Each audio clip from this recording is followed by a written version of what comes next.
যেন বাজেটে তো থাকার কথা নয়, কিন্তু সেটা নিয়ে যেন অর্থমন্ত্রক কাজ করে, আমরা সেটা চাই।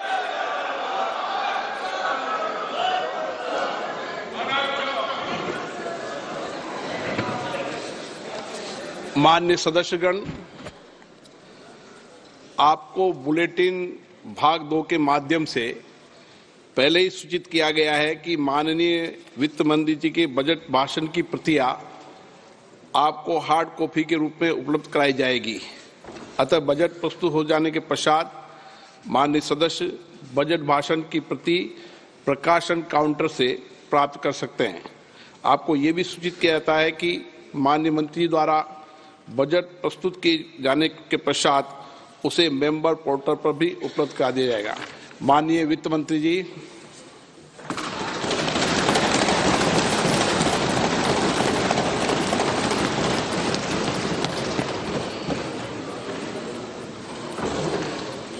Honorable Speaker, I present the interim budget for 24-25.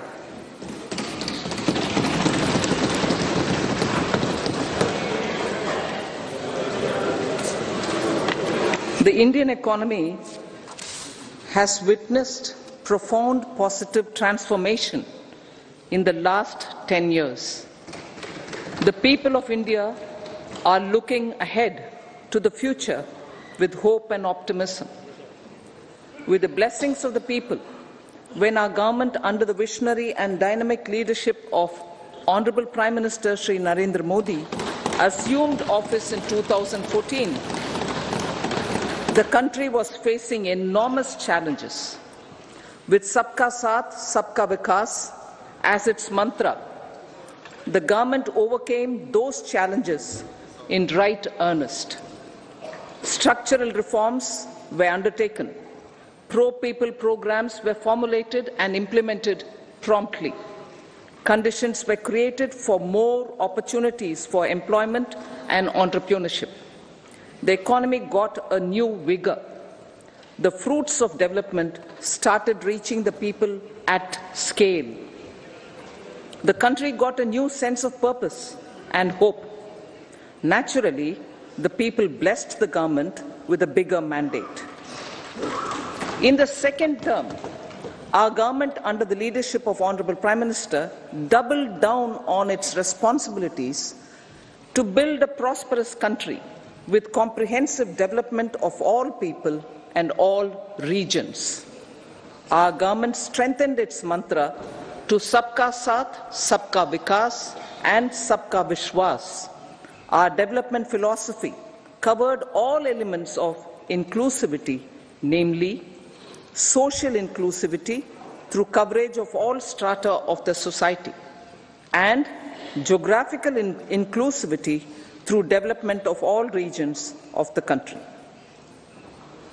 With the whole of nation approach of Sabka Prayas, the country overcame the challenges of once-in-a-century pandemic, took long strides towards Atmanirbhar Bharat, committed to Panch Pran, and laid solid foundations for the Amrit Kal. As a result, our young country has high aspirations, pride in its present, and hope and confidence for a bright future. We expect that our government, based on its stupendous work, will be blessed again by the people with a resounding mandate. Inclusive development and growth. Our humane and inclusive approach to development is a marked and deliberate departure from the earlier approach of provisioning up to village level. Development programs were thus provisioned. In the last 10 years, however, have targeted each and every household and individual through housing for all, Har Ghar Jal, electricity for all, cooking gas for all, bank accounts and financial services for all in record time. The worries about food have been eliminated through free ration for 80 crore people. Minimum support Minimum support prices for the produce of Annadata are periodically increased appropriately. These and the provision of basic necessities have enhanced real income in the rural areas. Their economic needs could be addressed, thus spurring growth and generating jobs. Social justice. Our government is working with an approach to development that is all-round, all-pervasive and all-inclusive. Sarvangin, Sarvasparshi or Sarvasamaveshi. It covers all castes and people at all levels. We are working to make India a Vikasit Bharat by 2047. For achieving that goal, we need to improve people's capability and empower them. Previously, social justice was mostly a political slogan. For our government, social justice is an effective and necessary governance model. The saturation approach of covering all eligible people is the true and comprehensive achievement of social justice. This is secularism in action, reduces corruption, and prevents nepotism, prevents Bhai Bhatijawad. There is transparency and assurance that benefits are delivered to all eligible people. The resources are distributed fairly. All, regardless of their social standing, get access to opportunities. We are addressing systemic inequalities that had plagued our society. We focus on outcomes and not on outlays so that the social economic transformation is achieved. As our Prime Minister firmly believes, we need to focus on 4 major castes. They are Garib, Mahilaye, Yuva and Annadata. Their needs, their aspirations and their welfare are our highest priority. The country progresses when they progress.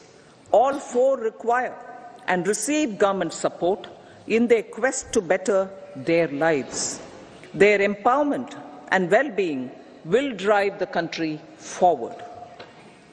Garib Kalyan, Desh Ka Kalyan. We believe in empowering the poor. The earlier approach of tackling poverty through entitlements had resulted in very modest outcomes. When the poor became empowered partners in the development process, government's power to assist them also increases manifold. With the pursuit of Sabka Saath, in these 10 years, the government has assisted 25 crore people to get freedom from multi-dimensional poverty. Our government's efforts are now getting synergized with energy and passion of such empowered people. This is truly elevating them from poverty. Direct benefit transfer of 34 lakh crore rupees from the government using PM Jan Dhan accounts has led to savings of 2.7 lakh crores of rupees for the government. This savings has been realized through avoidance of leakages prevalent earlier. The savings have helped in providing more funds for Garib Kalyan. PM Swanidhi has provided credit assistance to 78 lakh street vendors. From that total of 78 lakh street vendors, 2.3 lakh have received credit for the 3rd time. PM Janman Yojana reaches out to the particularly vulnerable tribal groups who have remained outside the realm of development so far. PM Vishwakarma Yojana provides end-to-end support to artisans and craftspeople engaged in 18 trades. The schemes for empowerment of Divyangs and transgender persons reflect firm resolve of our government to leave no one behind. Welfare of Annadata. Farmers are our Annadata. Every year under PM Kisan Samman Yojana, direct financial assistance is provided to 11.8 crore farmers, including marginal and small farmers. Crop insurance is given to 4 crore farmers under PM Fasal Bima Yojana. These, besides several other programs, are assisting Annadata in producing food for the country and for the world. Electronic National Agricultural Market has integrated 1,361 mandis and is providing services to 1.8 crore farmers with trading volume of 3 lakh crores of rupees. The sector is poised for inclusive, balanced, higher growth and productivity.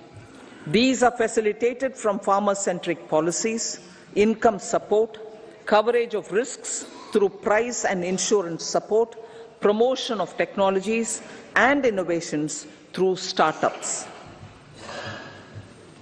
Empowering the Amrit PD, the Yuva. Our prosperity depends on adequately equipping and empowering the youth. The National Education Policy 2020 is ushering the transformational reforms. PM Schools for Rising India, PM Shri, are delivering quality teaching and nurturing holistic and well-rounded individuals. The Skill India mission has trained 1.4 crore youth, upskilled and reskilled 54 lakh youth, and established 3,000 new ITIs. A large number of institutions of higher learning, namely 7 IITs, 16 triple ITs, 7 IIMs, 15 AIMS, and 390 universities have been set up. PM Mudra Yojana has sanctioned 43 crore loans aggregating to 22.5 lakh crores of rupees for entrepreneurial aspirations of our youth. Besides that, Fund of Funds, Startup India and Startup Credit Guarantee schemes are assisting our youth. They are also becoming Rozgar Data. The country is proud of our youth scaling new heights in sports. The highest ever medal tally in Asian Games and Asian Para Games in 2023 reflects a high confidence level.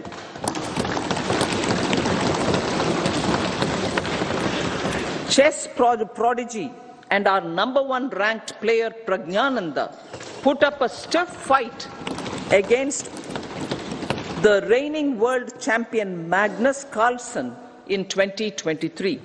Today, India has over 80 chess grandmasters compared to little over 20 in 2010. Momentum for Nari Shakti. The empowerment of women through entrepreneurship, ease of living, and dignity for them has gained momentum in these 10 years. 30 crore Mudra Yojana loans have been given to women entrepreneurs. Female enrollment in higher education has gone up by 28% in 10 years. In STEM courses, girls and women constitute 43% of enrollment, one of the highest in the world. All these measures are getting reflected in the increasing participation of women in workforce. Making triple talaq illegal, reservation of 1/3 seats for women in the Lok Sabha and state assemblies,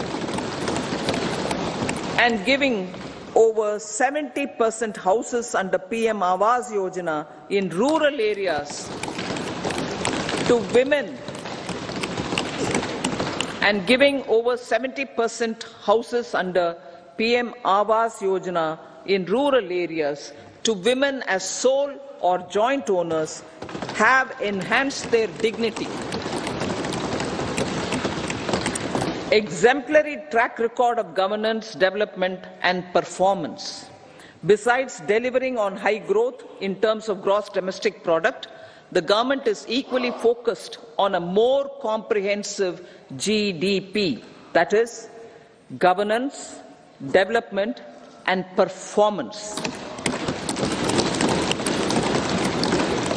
Our government has provided transparent, accountable, people-centric and prompt, trust-based administration with citizen-first and minimum government, maximum governance approach. The impact of all-round development is discernible in all sectors. There is macroeconomic stability, including in the external sector. Investments are robust. The economy is doing well. People are living better and earning better, with even greater aspirations for future. Average real income of the people has increased by 50%. Inflation is moderate. People are getting empowered, equipped and enabled to pursue their aspirations. There is effective and timely delivery of programs and of large projects. Economic management. The multi-pronged economic management over the past 10 years has complemented people-centric, inclusive development. Following are some of the major elements. 1. All forms of infrastructure, physical, digital or social, are being built in record time.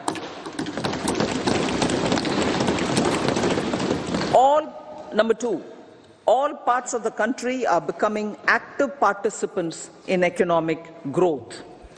Number 3, digital public infrastructure, a new factor of production as if in the 21st century, is instrumental in formalization of the economy. Number 4, goods and services tax has enabled one nation, one market, one tax. Tax reforms have led to deepening and widening of tax base. Number 5, strengthening of the financial sector has helped in making savings, credit and investments more efficient.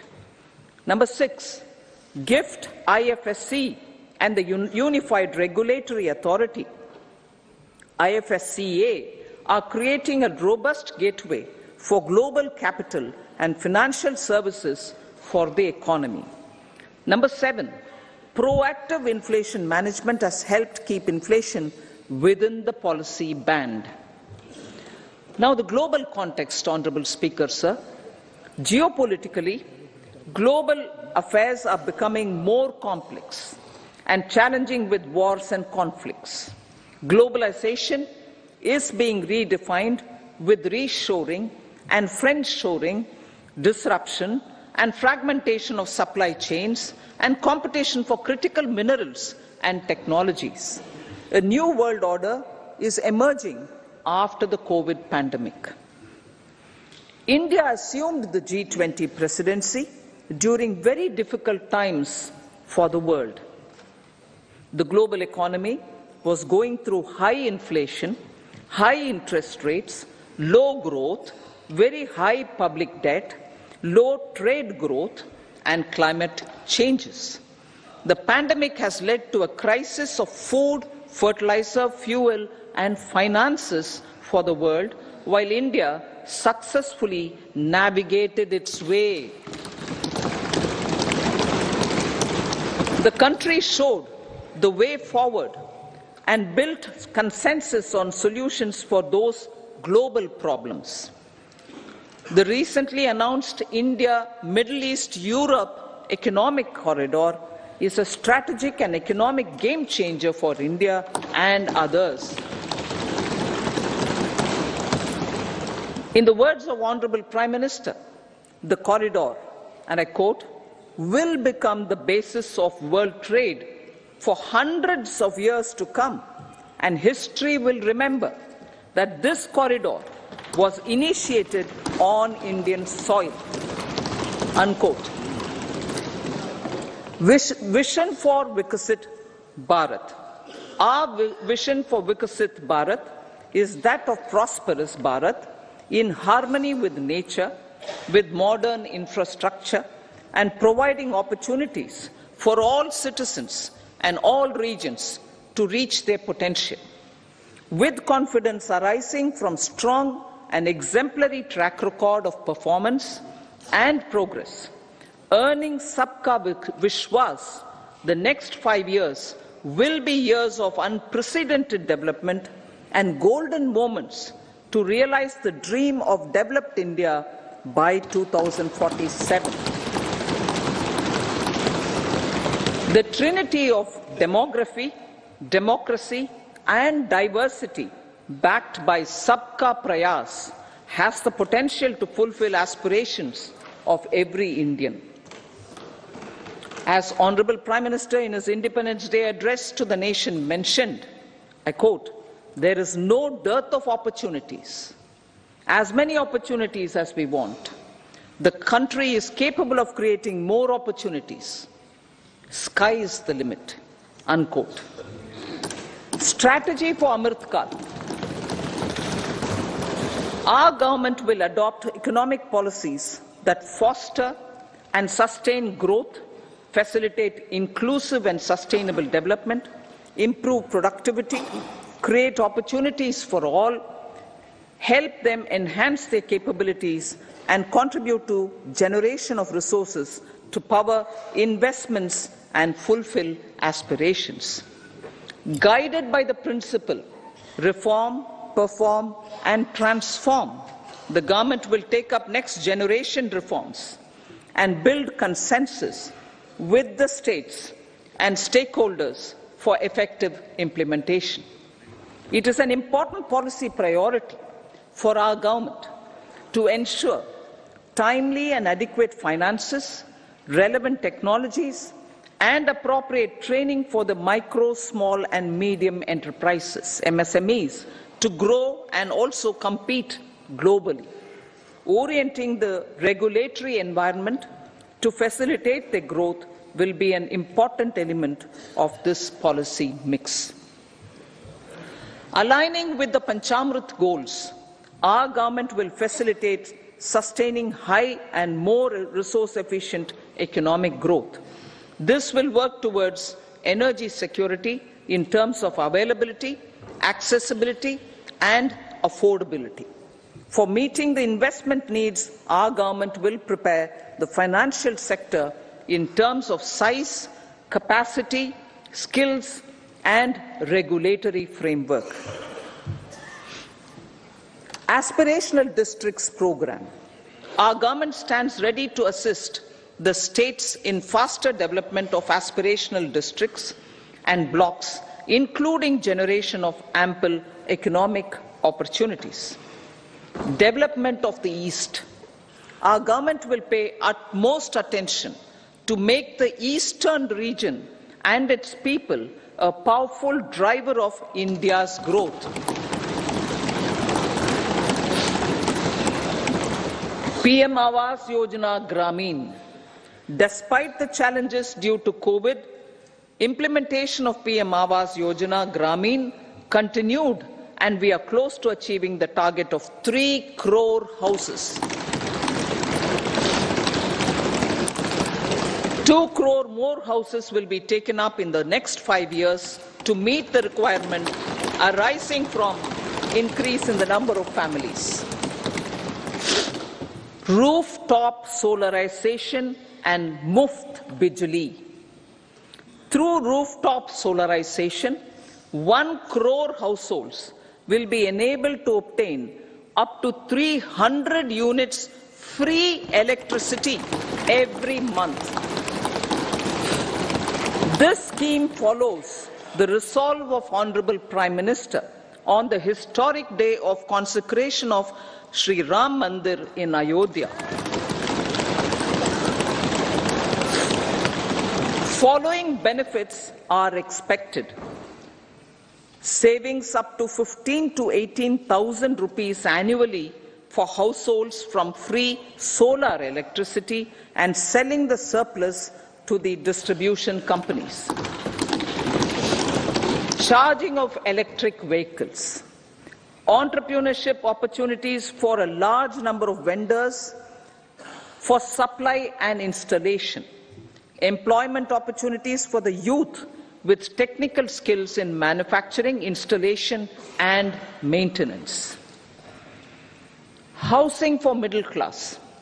Our government will launch a scheme to help deserving sections of the middle class, and I quote from Honorable Prime Minister's words, living in rented houses or slums or chawls and unauthorized colonies, unquote, to buy or build their own houses. Medical colleges. Several youth are ambitious to get qualified as doctors. They aim to serve our people through improved healthcare services. Our government plans to set up more medical colleges by utilizing the existing hospital infrastructure under various departments. A committee for this purpose will be set up to examine the issues and make relevant recommendations. Cervical cancer vaccination. Our government will encourage vaccination for girls in the age group of 9 to 14 years for prevention of cervical cancer. Maternal and child health care. Various schemes for maternal and child care will be brought under one comprehensive program for synergy in implementation. Upgradation of Anganwadi centers under Saksham Anganwadi and Poshan 2.0 will be expedited for improved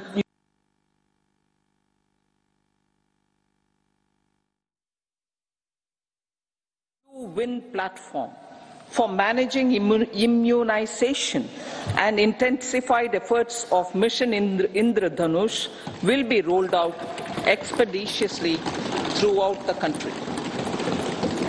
For managing immunization and intensified will be extended to all ASHA workers, to all Anganwadi workers and helpers.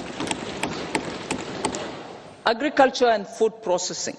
The efforts of value addition in agriculture sector and boosting farmers' incomes will be stepped up. Pradhan Mantri Kisan Sampada Yojana has benefited 38 lakh farmers and generated 10 lakh employment. Pradhan Mantri Formalization of Micro Food Processing Enterprises Yojana has assisted 2.4 lakh SHGs and 60,000 individuals with credit linkages. Other schemes are complementing the efforts for reducing post-harvest losses and improving productivity and incomes. For ensuring faster growth of the sector, our government will further promote private and public investment in post-harvest activities, including aggregation, modern storage, efficient supply chains, primary and secondary processing and marketing and branding. Nano DAP. After the successful adoption of nano urea, application of nano DAP on various crops will be expanded in all agroclimatic zones. Atmanirbhar Oilseeds Abhiyan. Building on the initiative announced in 2022, a strategy will be formulated to achieve Atmanirbharta for oil seeds such as mustard, groundnut, sesame, soya bean and sunflower. This will cover research for high-yielding varieties, widespread adoption of modern farming techniques, market linkages, procurement, value addition and crop insurance. Dairy development. A comprehensive program for supporting dairy farmers will be formulated. Efforts are already on to control foot and mouth disease. India is the world's largest milk producer with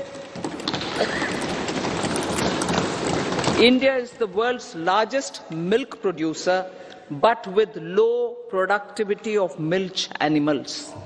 The program will be built on the success of existing schemes such as Rashtriya Gokul Mission, National Livestock Mission, and infrastructure development funds for dairy processing and animal husbandry. Matsya Sampada. It was our government which set up a separate department for fisheries, realizing the importance of assisting fishermen. This has resulted in doubling of both inland and aquaculture production. Seafood exports since 2013-14 has also doubled. Implementation of Pradhan Mantri Matsya Sampada Yojana will be stepped up to 1. Enhance aquaculture productivity from existing 3 to 5 tons per hectare. 2. Double exports to 1 lakh crore rupees, and 3.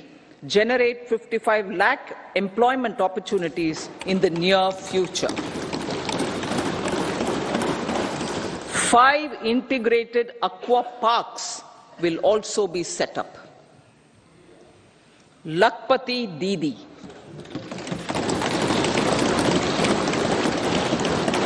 83 lakh SHGs. 83 lakh SHGs with 9 crore women are transforming rural socio-economic landscape with empowerment and self-reliance. Honorable Speaker said, their success has assisted nearly 1 crore women to become Lakpati Didi already. They are an inspiration to others. Their achievements will be recognized through honoring them. Buoyed by the success, it has been decided to enhance the target for Lakpati Didi from 2 crores to 3 crores.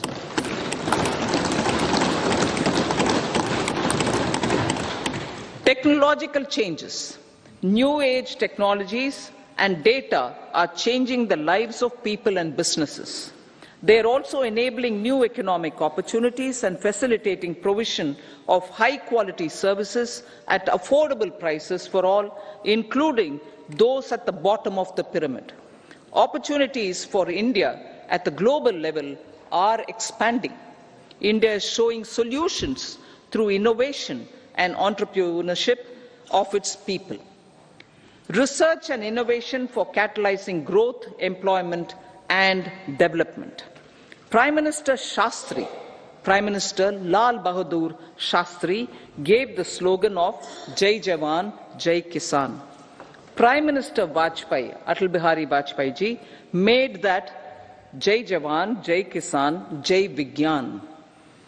Prime Minister Modi has furthered that to Jai Jawan, Jai Kisan, Jai Vigyan and Jai Anusandhan, as innovation is the foundation of development. For our tech-savvy youth, this will be a golden era. A corpus of 1 lakh crore rupees will be established with 50-year interest-free loan provided. The corpus will provide long-term financing or refinancing with long tenors and low and or nil. I repeat that sentence. The corpus will provide long-term financing or refinancing with long tenors and low or nil interest rates. This will encourage the private sector to scale up research and innovation significantly in sunrise domains. We need to have programs that combine the powers of our youth and technology. A new scheme will be launched for strengthening deep tech technologies for defense purposes and expediting Atmanirbharta. Infrastructure development. Building on the massive tripling of the capital expenditure outlay in the past 4 years, resulting in huge multiplier impact on economic growth and employment creation, the outlay for the next year is being increased by 11.1% to 11,111 crore rupees. This would be 3.4% of our GDP. Railways. 3 major economic railway corridor programs will be implemented. These are energy, mineral and cement corridor. Number 2, port connectivity corridors. And number 3, high traffic density corridors. The projects have been identified under the PM Gati Shakti for enabling multimodal connectivity. They will improve logistics efficiency and reduce cost. The resultant decongestion of the high traffic corridors will also help in improving operations of passenger trains, resulting in safety and higher travel speed for passengers. Together with dedicated freight corridors, these 3 economic corridor programs will accelerate our GDP growth and reduce logistic costs.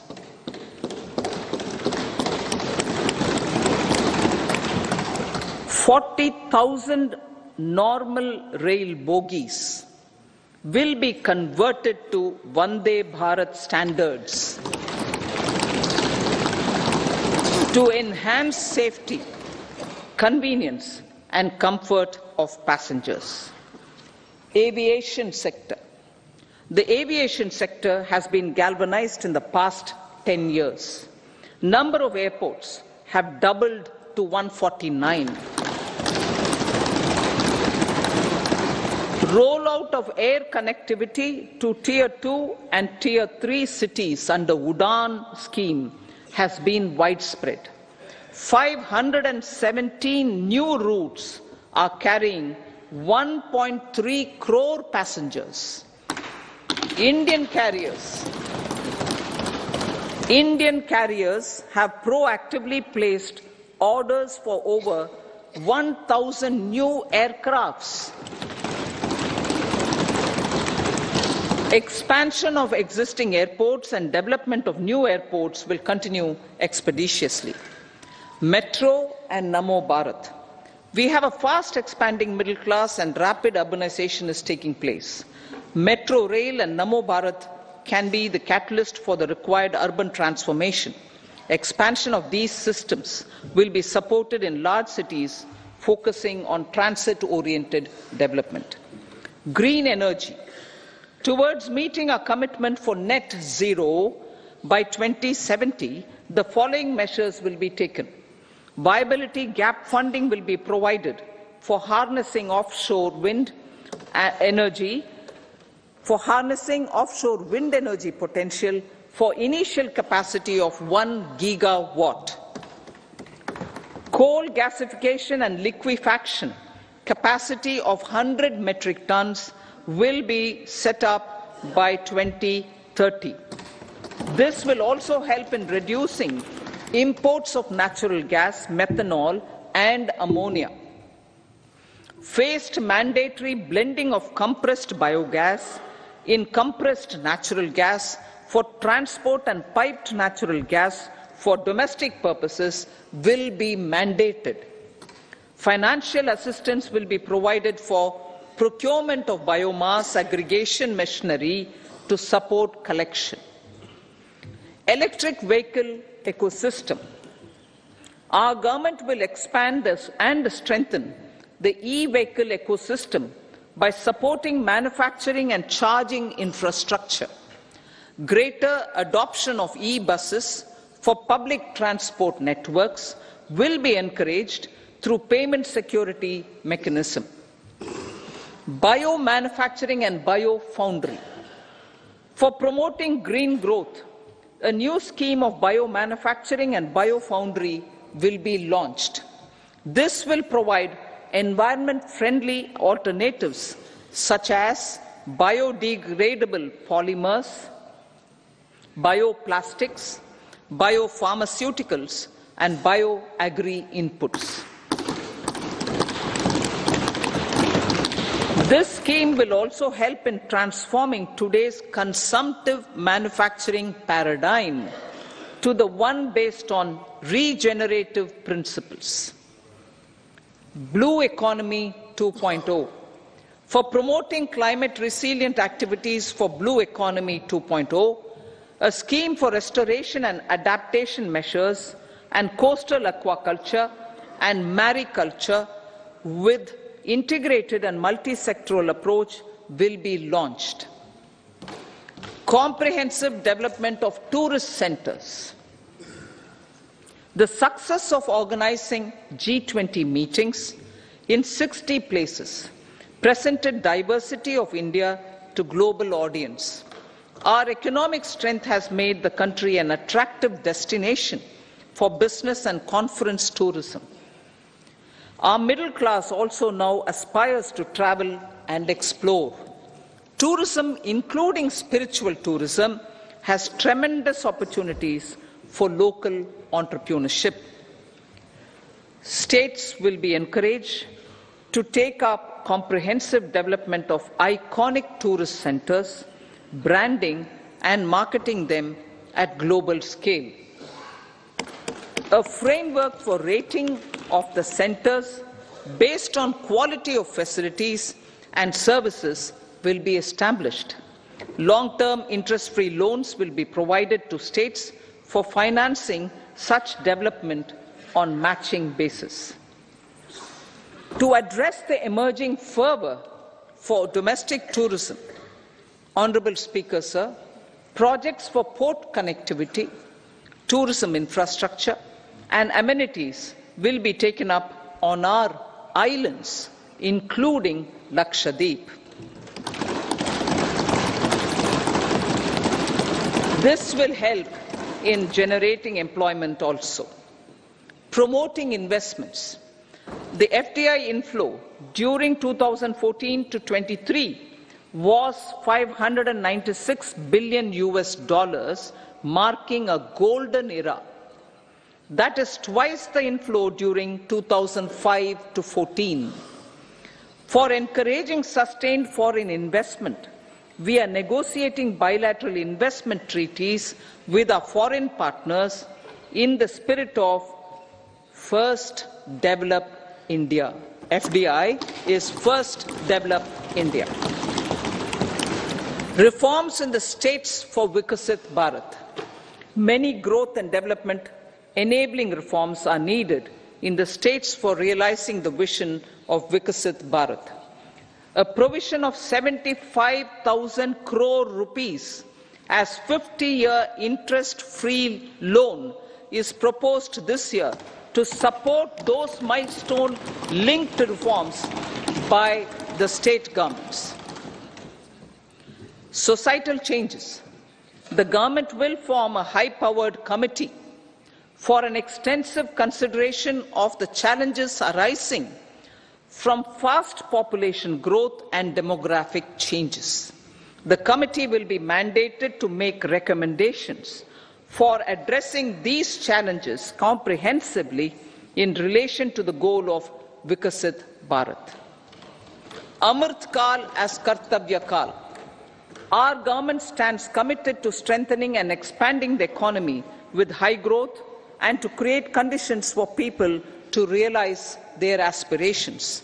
Honorable Prime Minister, in his Independence Day address to the nation in the 75th year of our Republic, said, and I quote, "We commit ourselves to national development with new inspirations, new consciousness, new resolutions as the country opens up immense possibilities and opportunities. It is our kartavya kal. Unquote. Every challenge of the pre-2014 era was overcome through our economic management and our governance. These have placed the country on a resolute path of sustained high growth. This has been possible through right policies, true intentions, and appropriate decisions. In the full budget in July, Honourable Speaker, our government will present a detailed roadmap for our pursuit of Vikasit Bharat.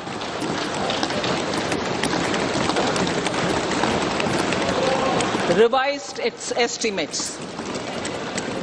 estimates of 2023-24.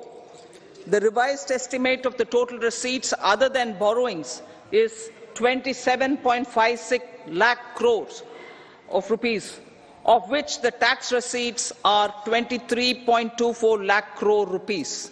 The revised estimate of total expenditure is 44.90 lakh crore rupees.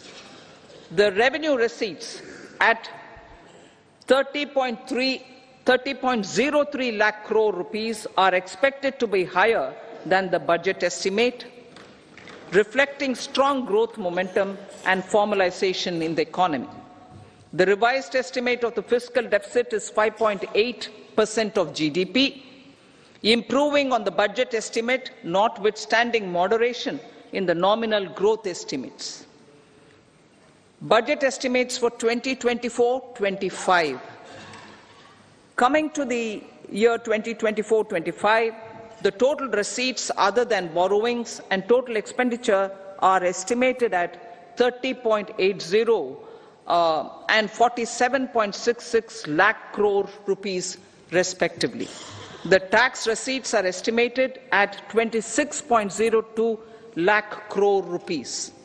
The scheme of 50-year interest-free loan for capital expenditure to states will be continued this year with an outlay of 1.3 lakh crore rupees. We continue on the path of fiscal consolidation, as announced in my budget speech of 2021-22, to reduce fiscal deficit below 4.5% by 25-26. The fiscal deficit in 2024-25 is estimated to be 5.1% of GDP, adhering to that path. So the gross and net market borrowings through dated securities during 24-25 are estimated at 14.13 lakh crore rupees and 11.75 lakh crore respectively. Both will be less than that in 23-24. Now that the private investments are happening at scale, the lower borrowings by the central government will facilitate larger availability of credit for the private sector. Vote on account. I'll be seeking vote on account approval of the Parliament through the appropriation bill for a part of the financial year 2024-25. I will now move to Part B. Honourable Speaker, sir, over the last 10 years, the direct tax collections have more than trebled and the return filers swelled 2.4 times. I would like to assure the taxpayers that their contributions have been used wisely for the development of the country and welfare of its people. I appreciate the taxpayers for their continued support. The government has reduced and rationalized tax rates. Under the new tax scheme, there is now no tax liability for taxpayers with income up to 7 lakh rupees, up from 2.2 lakh rupees in the financial year 2013-14. The threshold for presumptive taxation for retail businesses was increased from 2 crores to 3 crores. Similarly, the threshold for professionals eligible for presumptive taxation was increased from 50 lakh rupees to 75 lakh rupees. Also, corporate tax rate was decreased from 30% to 22% for existing domestic companies and to 15% for certain new manufacturing companies. Honourable Speaker, sir, in the last 5 years, our focus has been to improve taxpayer services.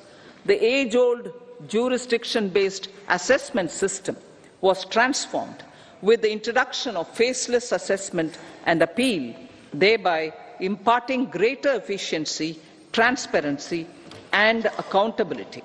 Introduction of updated income tax returns, a new Form 26AS and pre-filling of tax returns have made filing of tax returns simpler and easier. Average processing time of returns has been reduced from 93 days in the year 2013-14 to a mere 10 days this year, thereby making refunds faster. Indirect taxation. By unifying the highly fragmented indirect tax regime in India, the GST has reduced the compliance burden on trade and industry. The industry has acknowledged the benefits of GST. According to a recent survey conducted by a leading consulting firm, 94% of industry leaders view the transition to GST as largely positive. According to 80% of the respondents, it has led to supply chain optimization, as elimination of tax arbitrage and octroi has resulted in disbanding of checkposts at the state and city boundaries. At the same time, tax base of GST more than doubled, and the average monthly gross GST collection has almost doubled to 1.66 lakh crores this year. States too have benefited. States' SGST revenue, including compensation released to states in the post-GST period of 2017-18 to 2022-23, has achieved a buoyancy of 1.22. In contrast, the tax buoyancy of state revenues from subsumed taxes in the pre-GST 4-year period of 2012-13 to 2015-16 was a mere 0.72. The biggest beneficiaries are consumers, as reduction in logistic cost and taxes have brought down prices of most goods and services. We have taken a number of steps in customs to facilitate international trade. As a result, the import release time declined by 47% to 71 hours at inland container depots, by 28% to 44 hours at air cargo complexes, and by 27% to 85 hours at seaports over the last 4 years since 2019, when the national time release studies were first acted. Tax proposals. As for tax proposals, in keeping with the convention, I do not propose to make any changes relating to taxation and propose to retain the same tax rates for direct and indirect taxes, including import duties. However, certain tax benefits to startups and investments made by sovereign wealth or pension funds, as also tax exemption on certain income of some IFSC units, are expiring on 31/3/2024. To provide continuity in taxation, I propose to extend the date to 31/3/2025. Moreover, in line with the government's vision to improve ease of living and ease of doing business, I wish to make an announcement to improve taxpayer services. There are a large number of petty, non-verified, non-reconciled or disputed direct tax demands, many of them dating as far back as 1962, which continue to remain on the books, causing anxiety to honest taxpayers and hindering refunds of subsequent years. Honourable Speaker, sir, I propose to withdraw such outstanding direct tax demands up to 25,000 rupees pertaining to the period up to financial year 2009-10 and up to 10,000 rupees for financial years 2010-11 to 2014-15. This is expected to benefit about 1 crore taxpayers. 1 crore taxpayers would benefit out of this. Economy then and now. In 2014, when our government assumed the reins, the responsibility to mend the economy step by step and to put the governance systems in order was enormous. The need of the hour was to give hope to the people, to attract investments, and to build support for the much-needed reforms. The government did that successfully, following a strong belief of nation first. The crisis of those years has been overcome, and the economy has been put firmly on a high, sustainable growth path with all-round development.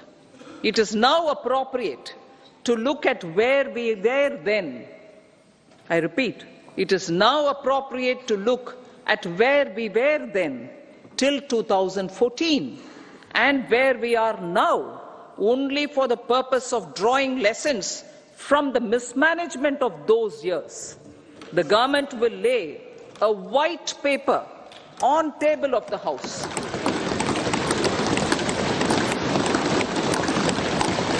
The exemplary track record of governance, development and performance, effective delivery and Jan Kalyan has given the government trust, confidence and blessings of the people to realize whatever it takes. The goal of Vikasit Bharat with good intentions, true dedication and hard work in the coming years and decades. With this, Honourable Speaker, I commend the interim budget to this august House. Jai Hind.